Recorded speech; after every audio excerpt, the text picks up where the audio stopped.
மோடிக்கு எதிராக ஆயிரக்கணக்கான வழக்கறிஞர்கள் நடு ரோட்ல மிகப்பெரிய போராட்டத்தை துவங்கியிருக்காங்க. இது ஏதோ டெல்லியில மட்டும் நடக்கக்கூடிய போராட்டம் கிடையாது. இந்தியா முழுக்க அடுக்கடுக்காக கொத்து கொத்தாக எல்லா இடத்துலையும் மோடி அரசாங்கத்துக்கு எதிராக, மோடி அரசாங்கம் கொண்டு வந்திருக்கக்கூடிய மிக கொடூரமான சட்டத்துக்கு எதிராக ஒரு பெரிய போராட்டத்தை வழக்கறிஞர்கள் துவங்கியிருக்காங்க. இந்தியாவினுடைய ஒட்டுமொத்தமான நீதித்துறை, அதாவது ஜுடிஷியரியே ஒட்டுமொத்தமா குழி தோண்டி புதைக்கிற மாதிரியான சட்ட திருத்தங்களை கொண்டு வரதுக்கு மோடி அரசாங்கம் முனைப்பா இருக்காங்க. அதை எதிர்த்து ஒரு மிகப்பெரிய போராட்டம் நடக்குது. மோடி அரசாங்கம் கொண்டு வரக்கூடிய சட்டம் என்ன, அது என்ன பாதிப்பை இந்தியாவில் எதிர்காலத்தில் ஏற்படுத்த போகுது? இந்தியா முழுக்க இருக்கக்கூடிய பார் கவுன்சில், உச்சநீதிமன்றத்துடைய கொலீஜியம், இது எல்லாமே தனித்தனியா செயல்பட்டு இருக்கக்கூடிய இந்த நேரத்தில் மோடி அரசாங்கத்துக்கு சாதகமான ஒரு 3 பேர்த்தை இதுக்குள்ள திணிச்சு ஒட்டுமொத்தமான நீதித்துறையவே தன் கட்டுப்பாடுக்கு கொண்டு வரதுக்காக இந்த சட்டத்தில் ஒரு திருத்தத்தை கொண்டு வந்திருக்கார். இந்த சட்ட திருத்தத்தை இவர் செஞ்சா அது இந்தியாவில் எவ்வளவு பெரிய பாதிப்பு ஏற்படுத்தும்? ஏற்கனவே இந்தியாவினுடைய பார் கவுன்சில்ல அரசாங்கத்தினுடைய பிரதிநிதியாக அட்டார்னி ஜெனரலும் சாலிசிட்டர் ஜெனரலும் இருக்கும் போது இந்த 3 பேர் யார்? எதுக்காக இவங்க உள்ள வரணும்? இவங்க உள்ள வந்தா என்ன நடக்கும்? ஒட்டுமொத்த நீதித்துறையுமே கட்டுப்படுத்துற மாதிரி அட்வைசரி போர்டு, ரெகுலேட்டரி போர்டு 2 விஷயத்தை உருவாக்குறதுக்கு மோடி அரசாங்கம் திட்டம் போடுறாங்க. ஏற்கனவே இந்தியாவில் ஆல் இந்தியா லெவல்ல ஒரு பார் கவுன்சில் இருக்கு. ஒவ்வொரு மாநிலத்திலையும் ஒரு பார் கவுன்சில் இருக்கு. இது இல்லாம பார் அசோசியேஷன் வேற இருக்கு. இவ்வளவு இருக்கும்போது மோடி அரசாங்கம் இந்த நீதித்துறையினுடைய அனைத்து டிபார்ட்மெண்ட்களும், அனைத்து துறைகளும், அனைத்து அசோசியேஷனும், பார் கவுன்சிலும் எல்லாமே கட்டுப்படுத்துறதுக்காக எதுக்காக ரெகுலேட்டரி போர்டை கொண்டு வர்றாங்க?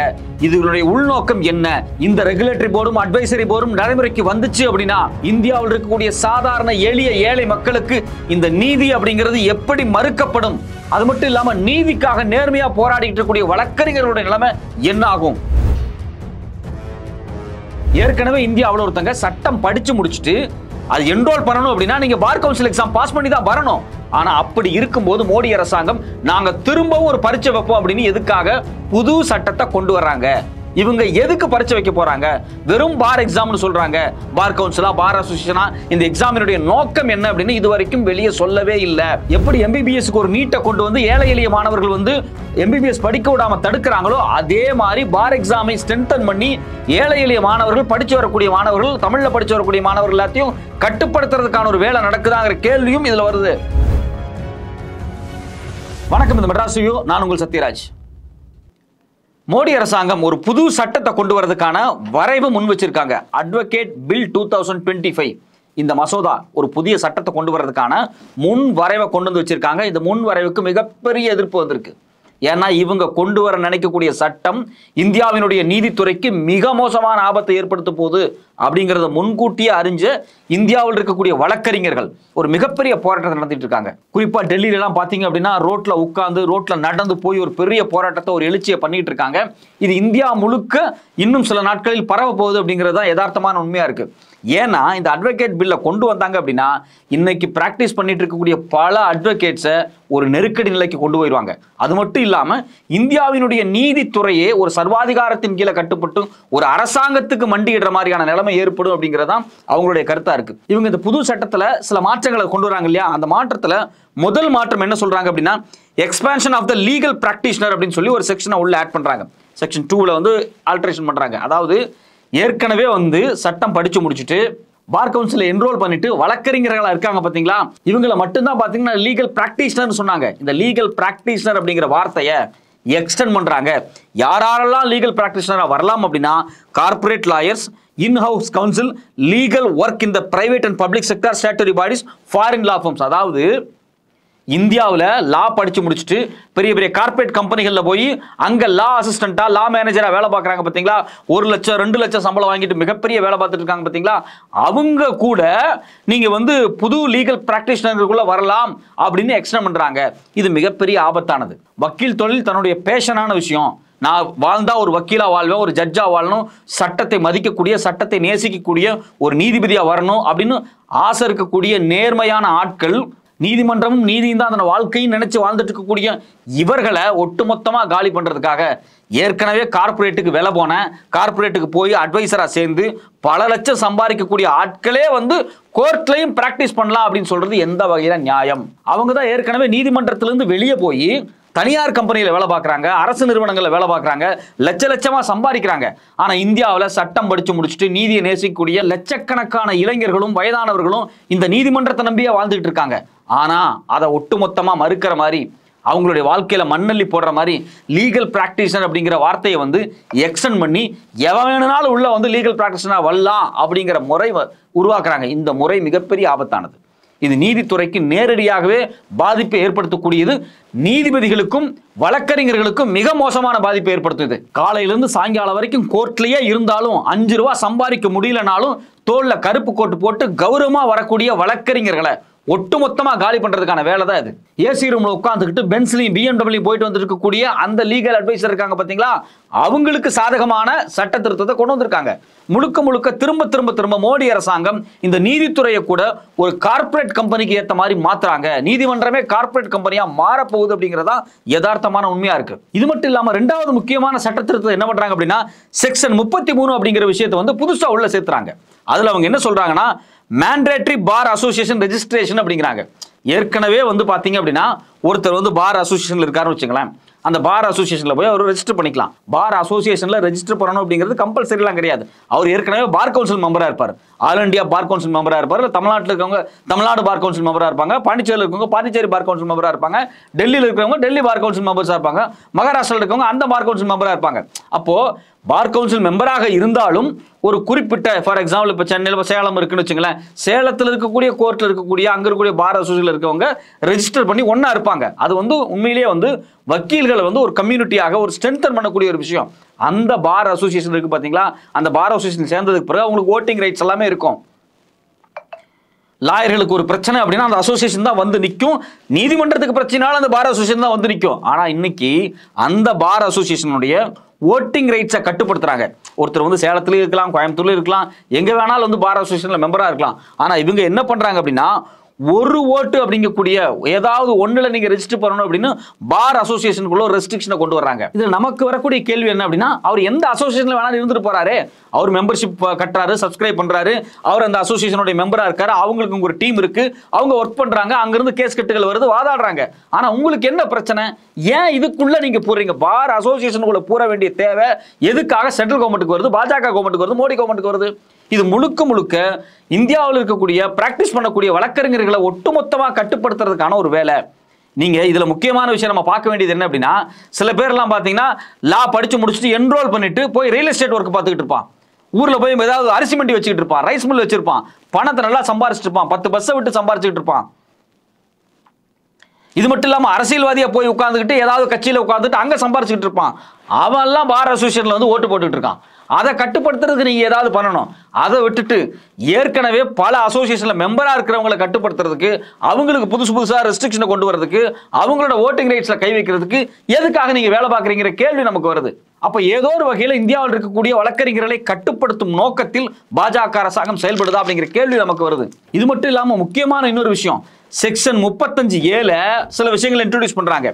அதாவது வழக்கறிஞர்கள் போராடக்கூடாது, ஸ்ட்ரைக் பண்ணக்கூடாது அப்படிங்கிறாங்க. சும்மா பேருக்காக ஒரு நாள் ஸ்ட்ரைக் பண்ணலாம், அதுக்கு மேல நீங்க ஸ்ட்ரைக் பண்ணக்கூடாது அப்படிங்கிறாங்க. இதை பார்க்கும்போது நமக்கு ரொம்ப அதிர்ச்சியா இருக்கு. இவங்க சொல்லக்கூடிய காரணம் என்ன அப்படின்னா, கோர்ட்டோட வேலைகள் பாதிக்கப்படுது, கேஸ் எல்லாம் வேகமா முடிய மாட்டேங்குது அப்படிங்கிறாங்க. எவ்வளவு பச்சை பொய் இது! இந்தியாவில் இன்னும் முடிக்கப்படாத கேஸ் லட்சக்கணக்கான கேஸுகள் இருக்கு, கோடிக்கணக்கான கேஸுகள் இருக்கு. இந்தியாவில் லட்சக்கணக்கான வழக்கறிஞர்கள் இருக்காங்க. இவ்வளவு வழக்கறிஞர்கள் இருக்கு, இவ்வளவு கேஸ் இருக்கு, ஏன் முடிக்கப்படலை? கோர்ட் இன்னும் விரிவாக்கப்படலை. ஃபார் எக்ஸாம்பிள் ஒரு முனிசிபல் கோர்ட் எடுத்துட்டா கூட, முனிசிபல் கோர்ட்டுடைய அடிஷனல் கோர்ட் வந்து எக்கச்சக்கமா தேவைப்பட்டுக்கிட்டு இருக்கு, நிறைய ஜட்ஜஸ் தேவைப்பட்டுக்கிட்டு இருக்காங்க. இதை எப்படி எக்ஸ்டெண்ட் பண்ணலாம்? இந்தியா முழுக்க நீதிமன்றங்கள் எப்படி அதிகப்படுத்தலாம், நீதிமன்றங்கள் எப்படி விரிவாக்கம் பண்ணலாம், கேஸுகள் எப்படி வேகமா முடிக்கலாம் அப்படிங்கிறது தான் முக்கியமான விஷயம். அதை செஞ்சா தான் கேஸ்கள்லாம் முடியும். ஏதோ வழக்கறிஞர்கள் ஒன்னா சேர்ந்து தங்களுடைய உரிமைக்காக போராடுறது நீதிமன்றத்தை முடக்குது, நீதி வேகமா கிடைக்க மாட்டேங்குது, கோர்ட் வேலையை வந்து தடைபடுறாங்க அப்படின்னு ஒரு பொய்யை நீங்க பரப்புறீங்க. அந்த பொய்யின் அடிப்படையில் தான் நீங்க புது செக்ஷன் 35A கொண்டு வரதுக்கான முயற்சியும் பண்றீங்க. இதுல நமக்கு என்ன விஷயம் அப்படின்னா, 2002 சேலத்துல ஒரு முக்கியமான வழக்கு நடக்குது, சேலம் பார் அசோசியேஷன் கேஸ் அப்படிம்பாங்க.